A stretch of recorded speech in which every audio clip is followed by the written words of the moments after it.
Welcome back to Uncovering Your Inner Power, the podcast where we explore the tools, insights, and personal transformations that help us step into our fullest potential. I'm your host, Jill Ripley, and today's guest is someone who's played an important role in my own podcasting journey. For nearly a year, I've had the privilege of working with podcast coach Kim Parkinson of KP Creative Media. And I can honestly say she has been an incredible source of support, encouragement, and guidance every step of the way. One of the things I appreciate most about Kim is her nurturing approach. She has a unique ability to meet people where they are, helping them move through fears and uncertainties that often come with putting your voice out into the world. At the same time, she's exceptionally knowledgeable when it comes to the technical side of podcasting, audience growth, content strategy, and creating a show that truly serves its listeners. For many spiritual women, there's a deep calling to share their message, but knowing where to start or how to create something sustainable and impactful can feel overwhelming. Kim helps bridge that gap by empowering women to find their authentic voice while building podcasts that are both meaningful and viable. In today's conversation, we're diving into what it really takes to find your voice, overcome visibility fears, create content that resonates, and build a podcast that supports both your mission and your audience. So, grab a cup of tea, settle in, and join me as we uncover the power of using your voice to create meaningful change with the incredible podcast coach, Kim Parkinson. Kim, I want to thank you so much for taking the time from your busy schedule to connect with us today. I'm confident that we're going to light a few creative fires with this conversation. Thank you so much, Jill, for having me on today. It is a pleasure of mine. Thank you. Thank you. It's always been a pleasure of mine working with you. Kim, you've built your business around helping spiritual women amplify their voices through podcasting. What first drew you to this work, and why do you believe podcasting is such a powerful platform for women with transformational messages? Yes. So, what originally drew me to this is I have always, one, loved music. So, I've always been an audio gal. And two, I owned a craft store in the 2012 to 2017, and I had my own TV show. So, I knew the production side of it. So that was kind of meshed together in 2020 after I had worked in a corporate field for 3 years and hated working for somebody else, and decided I'm going to go into working for myself again. And it was just looking at my resume and saying, what are my strengths? What do I have? And realizing that I really loved audio, really loved podcasts, and then I expanded that to loving to help women with their podcasts, loving to help spiritual women with their podcasts. Every year just kind of got niched down, down, down. And the fun thing is that I've actually been helping women be confident with themselves for years. That's realistically what I was teaching even back in the craft store days and before that when I was teaching crafting, because I would just teach confidence. I would just instill confidence in women. And I really feel like that is part of the podcasting journey. You need to grow that confidence, grow that authority. And let's face it, nowadays there's not as many mystery schools as there once was. There's not as many knitting circles as there once was. While some of those things are coming back, the ability to have this grow worldwide with your voice, with your knowledge, your authority, it's just something that can't be ignored. It needs to be shared and it needs to be out there. And so spiritual women found me, although I already had a slew of crystals I was holding on to. But Um, I called them in. I called you in. Yes. yeah, well, I'll just tell people how we met is I was having a meeting with one of my lenders and I was mentioning my podcast and how I was trying to grow it. And she said, "Oh, you need to speak to Kim Parkinson. I met her at a networking event and she coaches podcasting." I said, "Oh, great." And as I reached out to you, I realized not only were you a podcast coach, but you were a podcast coach for spiritual women, which was right up my alley. So I feel like the universe just connected us. And I've been thrilled ever since because, as you mentioned, you help women by nurturing them and nurturing their confidence and helping them to feel confident. And that's something that you've helped me learn through my journey up to this point. I remember when I first started, I mean, if you go back to my first few episodes, uh, they're great topics, but they're not well produced. They're a starting point. And you have helped me build the confidence, the tools, and the wherewithal to deliver my message on a more higher level. Well, thank you. Yes, and you've been doing amazing growing and growing that side of your business. I think there is a part of every woman, especially I think spiritual women, where they want to share. They want to put a spotlight or a highlight on other people. They want to do interviews. They want to lift up other women, but we forget to lift up ourselves. And that's one of the things that I really try to help my clients with is yes, you matter too. And let's get your voice out there. Let's get your product out there. Let's get your coaching out there and tell the world and be the authority in whatever it is that you want to teach. So, and you've been doing a great job. You've even recently been really getting to some really amazing milestones. I'm very proud of you. Thank you. I appreciate that. But many women feel called to share their message, but they're afraid of being seen. What do you think is the biggest obstacle that keeps women from starting a podcast? I think right now people are really pushed to do video.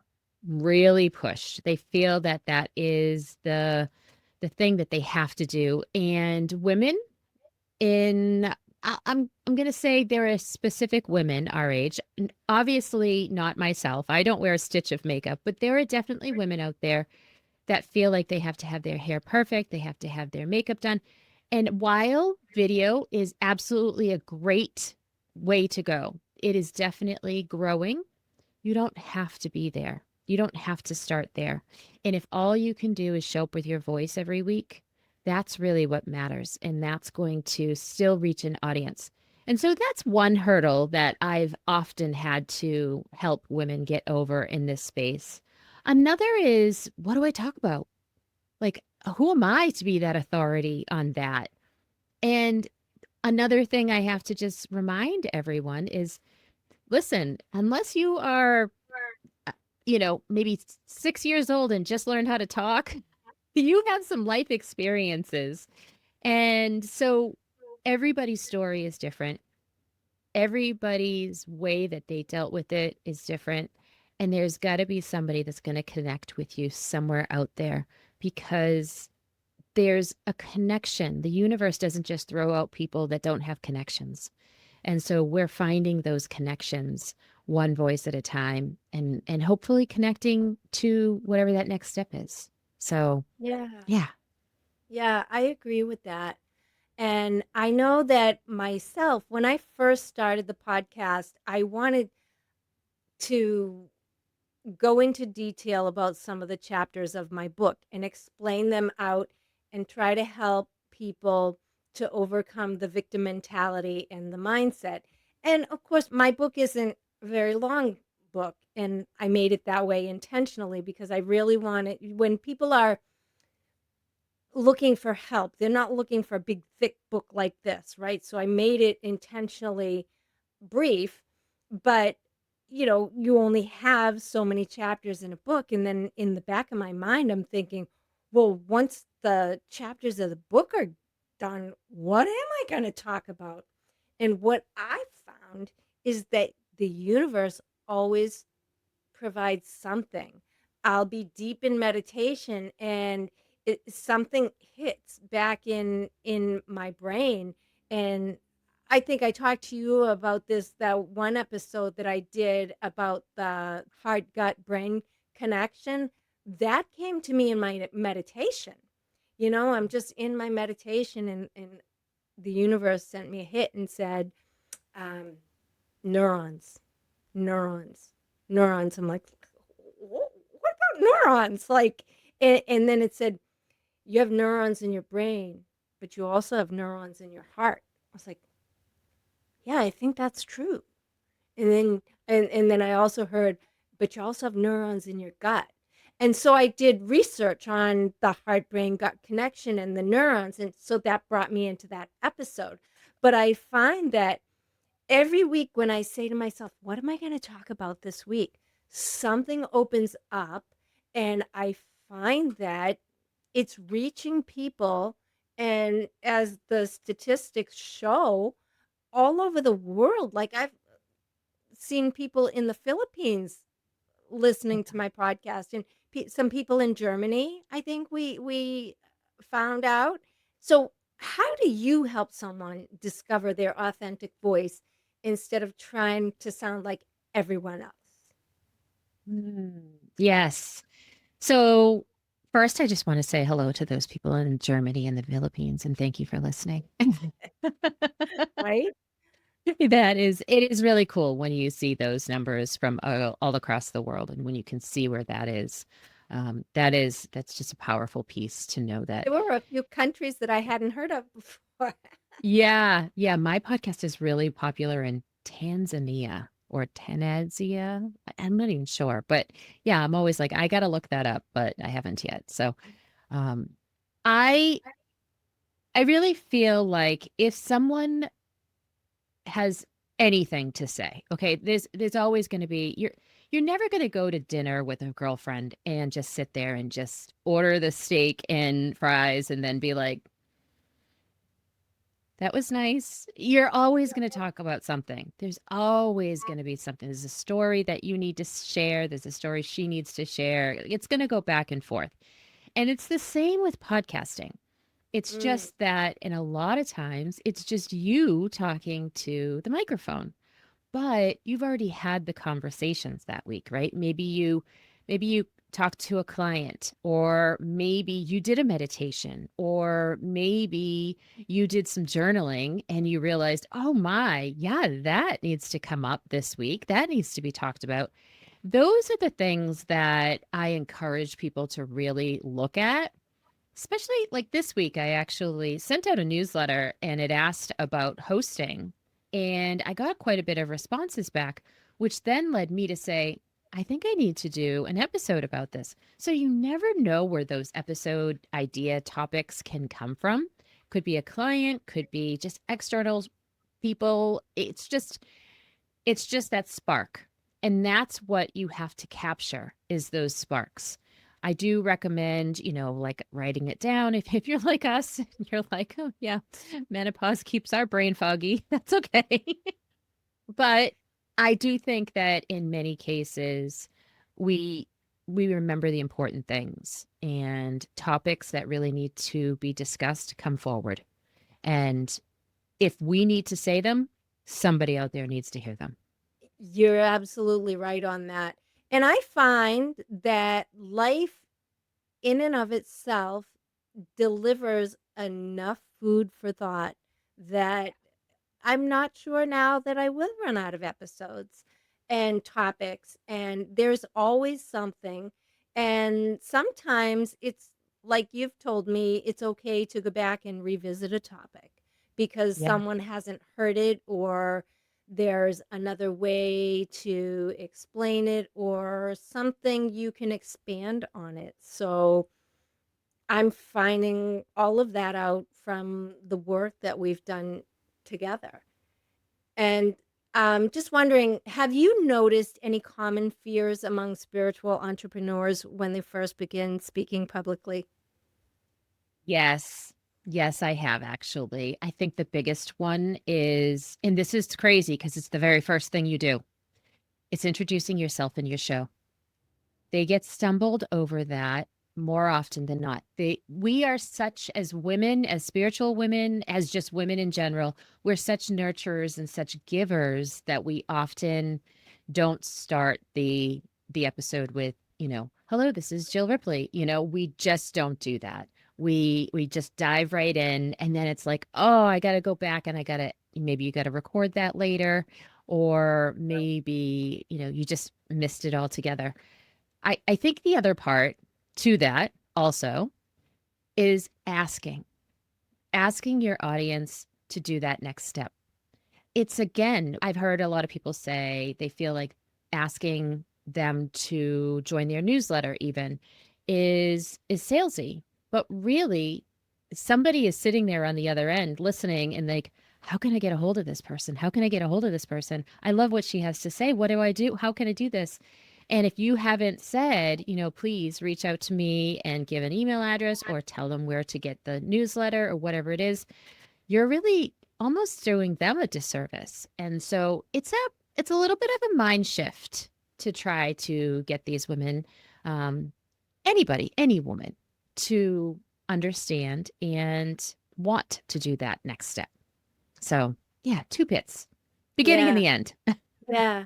What I have found in my experience with podcasting is it's become a personal growth journey for me because when I put out an episode, I'm doing research, I'm learning along with the people that I'm teaching. So, how do you help women to understand that it's not just a podcast, but it's also a personal growth journey and not just a marketing tool? There's a mix there, right? So my goal here is 90% of the time, just invite them to your newsletter because that's easy. That's an easy done. So, and it's not really salesy. It's just telling them where the next step is. The rest of it, if you are learning and you're moving along with them, and I do this too, right? I did an episode a little while back in March, and I did an episode on AI and how I use AI with my podcasting. And I really feel like this is new to me too, right? I'm over 50, so I did not grow up with AI, I didn't even grow up with a cell phone, as we know. So all of this is new. So I was learning as I go along. And what I do is I share what I've done and the mistakes I've made, and I share what's working for me. It doesn't mean it's going to work for you, but you can be like, oh, I didn't even think to click on that button, or whatever it might be. And so it's still service. It's still helping. And Right. that's where I feel like that's the connection that people want to have. Yeah. How can hosts create episodes that leave listeners feeling seen, understood, and supported? So I am a true believer that you should do many more solo episodes than interview episodes. Now, I do love to be a guest on podcasts, and I do love to have guests on my podcast. So I'm not saying never do that for sure.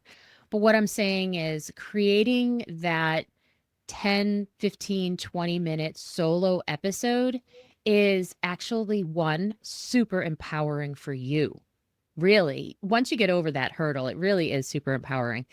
But it's also going to create that authority that your listeners are looking for. They're looking for somebody to tell them the next step. We have so many decisions every day, right? I don't even know, 27 million. I don't know. A lot. A lot.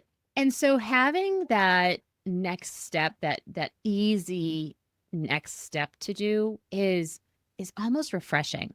So if you can be the authority in that and just say, these are the things that you need to do, while it may not work for everyone, it will work for a majority of people. And it really does showcase you as that host, the authority person, and it empowers you to be like, I want to do more. I want to give more. I want to offer more. And that feels good. That feels really good. Do you Yeah. like it? I love it. I Every time I look at the numbers and I see the episodes that are really growing and have a lot of likes, have a lot of engagement, it makes me feel gratified that I've helped somebody through something, right? We all have a voice, and some want to share their voice, and I've always been one that people have reached out to for advice, and, like, people will stop me in Walmart and ask me where to find whatever, like, I work there, right? And, so I've always been that helper, that nurturer, and to be able to do that on a larger scale like this is very gratifying. Yeah. It's just amazing. I tell people, especially when you first get started, right? So podcasting is a long game. It's not necessarily, you hear about the Mel Robbins in the world and you hear about the you know, Seth, whatever his name is. I don't follow him, obviously. But you hear about all these big name podcasters and they're like, oh, we got millions of downloads and all these sponsors and it's absolutely amazing. And that is not the norm. That is not what's normally happening. What normally happens in podcasting is you start off really slow. The first 25 episodes, my goal is to make sure that you have the same number of downloads as you do episodes. Realistically, up until like episode, like maybe even 75. If you have 75 downloads at episode 75, you're actually doing really well. If you have more, great. We love that. Absolutely. Our first benchmark goal is always 100 and then 150 and then beyond that, right? And then really, again, the whole idea is you probably aren't going to have a sponsor right away. Now, I do have a client and she got a sponsor before she even launched her podcast, but that is more unusual than it's usual. Right. So Realistically, most of the time you are funding the podcast on your own. And then we are trying to find a way for listeners to get into your newsletter, into your programs, into whatever it is that you want to do. And that's when you're going to start really gaining traction on the money side of it. right, but I'll also add to that, Mel Robbins and Seth, whoever it is that you're talking about, I'm Yeah. not sure, but she started somewhere and so did he, right? And what Yeah. I mean, I we don't know what how long it took them to get from, their first download to the type of downloads that they get now and the sponsors that they have. And Yeah. if it's in my opinion, if it's more about service than it is about sales, you're going to move forward, Mhm. right? Whether it takes a long time or a short amount of time, it's a matter of consistency. It's a matter of, growth. Any kind of growth is positive. It doesn't have to be. And I know I've watched some things on YouTube that say, it could be 200 shows before you get any traction, which Yeah. I'm just coming up on the year, so I think I'm got great traction. Me Um, too. I'm enjoying it. But I'd like to know, what are some of the biggest mistakes that new podcasters make that lead to burnout? Oh, yeah. I'm not going to call anybody out here, but Hope it's not recording me. this recording the episode the same week it goes out. Oh, okay, that's me.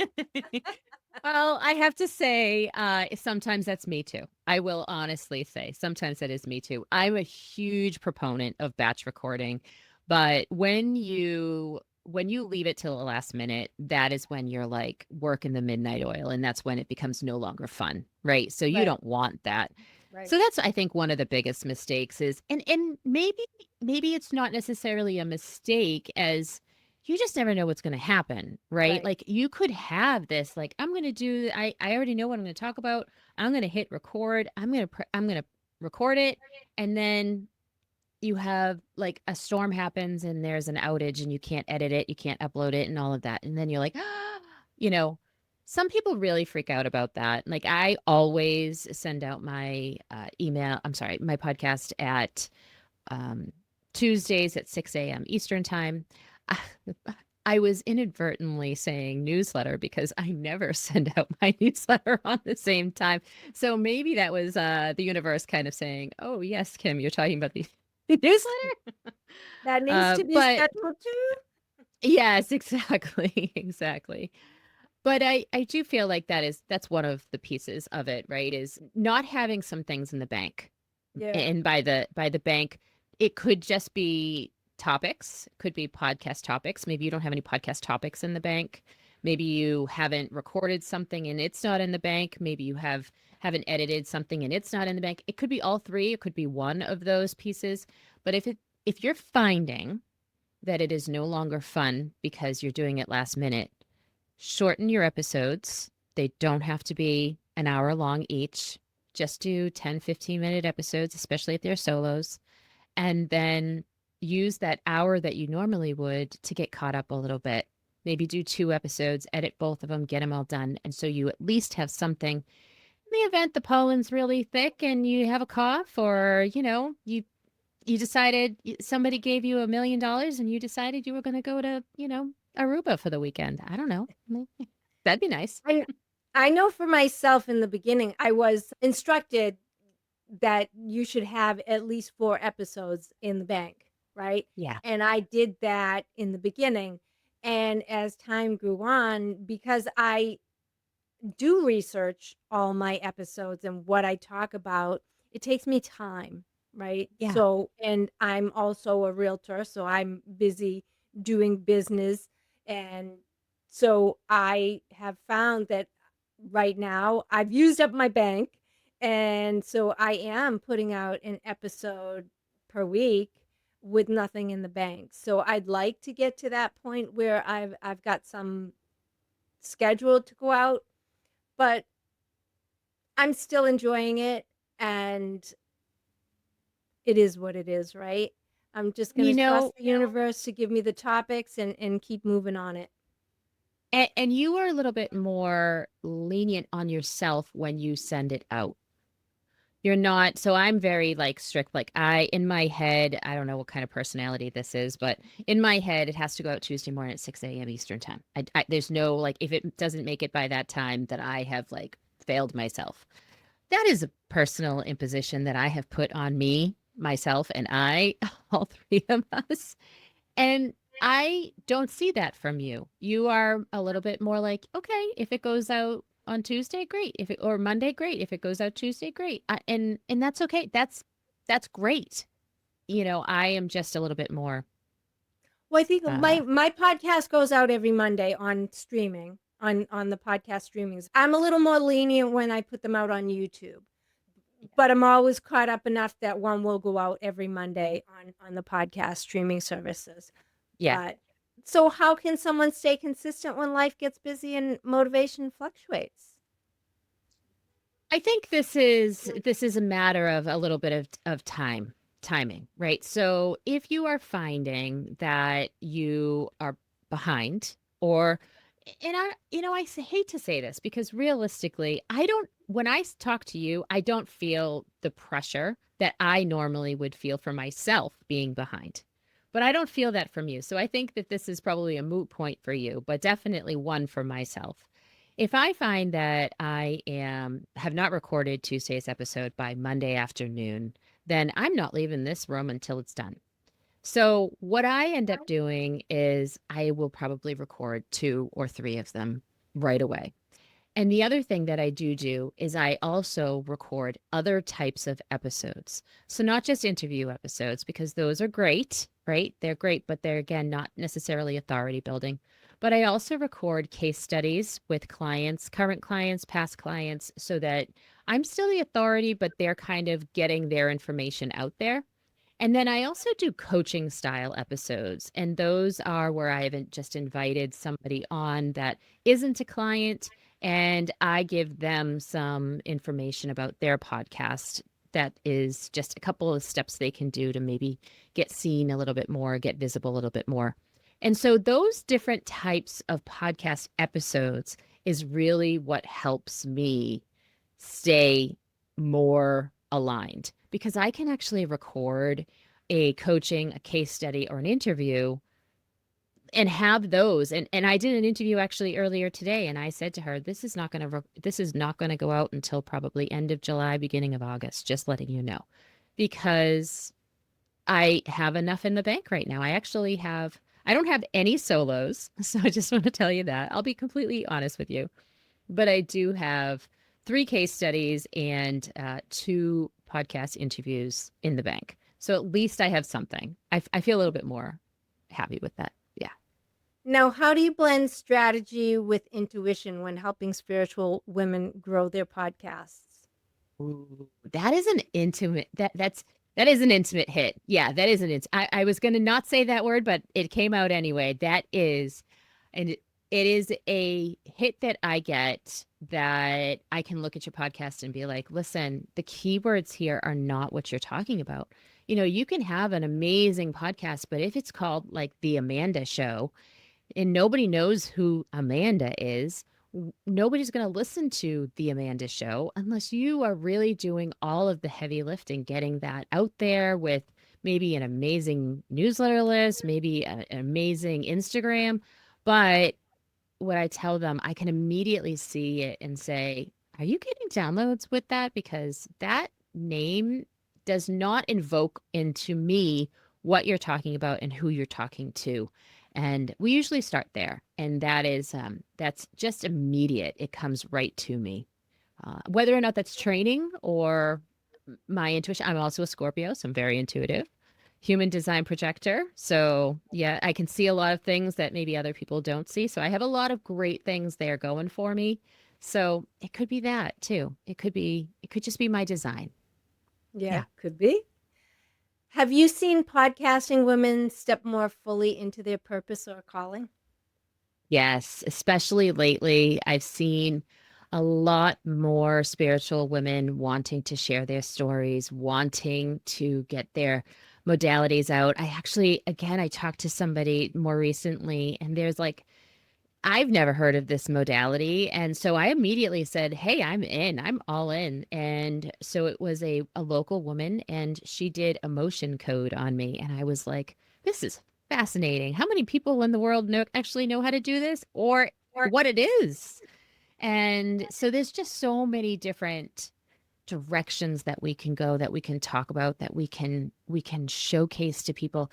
And the more that we get that out there, the more that people in the world can heal, Mm. right? This is not, I'm going to get this wrong. Please let me know. This is not Western medicine. It's Eastern medicine. Is that right? Is that the right direction? This is not like going to the doctor today. This is like internal healing, deep internal listening to ourselves, So listening the to deep the internal is world. Eastern, Western is what the United States is. Yes. Okay. I knew I was going to get it wrong, but It's so fine. yes. I just want to clarify for the listeners. Yeah. But yeah, Yeah. Western medicine is more big pharma and uh, lack of body intuition and natural healing, and Eastern is more with the Yeah. body energies and And I see is more people going in that direction, right? right, More people are like, this Western US medicine is for the birds. Well, actually not even for the birds. It's worse than the birds. As a bird lover that I am. But I really, I'm Reiki 1 certified. I go and get my flower essences done on a regular basis. I will get my tarot cards read. I read an oracle card every week. I am very attuned. Like even I got some blood work done. You got to check the regular stuff anyway. And I have a giant bruise and I've been putting that Arcana oil on it or gel on it because I'm like, I want to stay natural. I want to stay holistic. I want to stay right, more, I even go to the local farm and buy goat milk lotion because I'm not using whatever they get at CVS. I'm very, like I really feel, and I feel like that's the world is moving in that direction as well. right. And Well, so, if you have a modality or something like that that you talk about, that you know, that you learn, you need to share it Right, because some of us don't know what it's about. Some of us don't right. have any idea, and we need to know. I totally agree. Now, if listeners could take away just one message from today's conversation about finding their voice and sharing it with the world, what would you want that message to be? I have a tagline at the end of every single episode that I do, and that is where your voice flows, your business grows. And this is true even if it isn't a business. It's also true internally for yourself. So if you can get your voice out there to the world, you're going to grow yourself and you're going to grow a number of people that you don't even know. You're going to touch lives that you didn't ever realize you could touch. And that is universally powerful. I agree with that. Thank you so much for joining us for this episode of Uncovering Your Inner Power. I hope today's conversation inspired you to trust your voice a little more, take action on the ideas that have been stirring within you, and remember that the people who need your message can't benefit from it if you keep it hidden. A heartfelt thank you to Kim Parkinson for sharing her wisdom and experience and encouragement with us today. If you enjoyed this episode, please take a moment to subscribe, leave a review, and share it with someone who might benefit from hearing this message. And if you'd like to stay connected and be the first to know about upcoming episodes, special guests, insights, and resources, I'd love to invite you to join my newsletter community. You can sign up using the link in the show notes. It's the best way to stay informed about what's coming next and continue your journey of personal growth, healing, and empowerment together. Until next time, remember your voice matters, your story matters, and the power you've been searching for has been within you all along. Take care, and I'll see you in the next episode.